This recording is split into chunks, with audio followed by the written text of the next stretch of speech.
Hey guys, I'm Stuart Bamford and welcome again to the Lowdown. Of course, your weekly update on the latest country music news.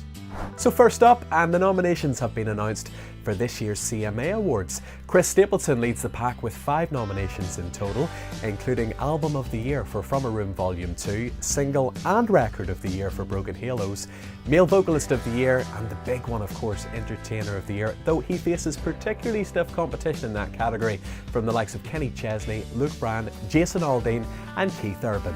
Producer and musician Dan Huff follows right behind Stapleton with 4 nominations, including Musician of the Year, though 9 artists are tied with 3 nominations apiece. Those include Florida Georgia Line, Miranda Lambert and Thomas Rhett. Carrie Underwood, who'll once again co-host the award show this year for the 11th time with Brad Paisley, has 2 nominations, including Female Vocalist of the Year and Music Video of the Year for her current single, Cry Pretty.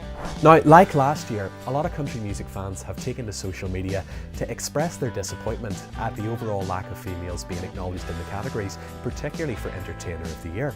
Though for the Female Vocalist of the Year category, which I mentioned Carrie is in, there is some serious talent being represented in there from the likes of Kelsey Ballerini, Mara Morris, Miranda Lambert and Casey Musgraves. The CMA Awards will take place at the Bridgestone Arena in Nashville on the 14th of November. Up next, Garth Brooks has a brand new triple live album, which is available right now for a limited time for free. It features recordings from various dates on his recent 3-year-long world tour with wife Trisha Yearwood. Now, interestingly, it features what he calls a fan mix, meaning that when you're listening to it, the left-hand side of the speaker is just him and the band, while the right is completely the audience. The collection also features a song from rising country star Ashley McBryde. In fact, it's the title track from her acclaimed debut album, Girl Going Nowhere.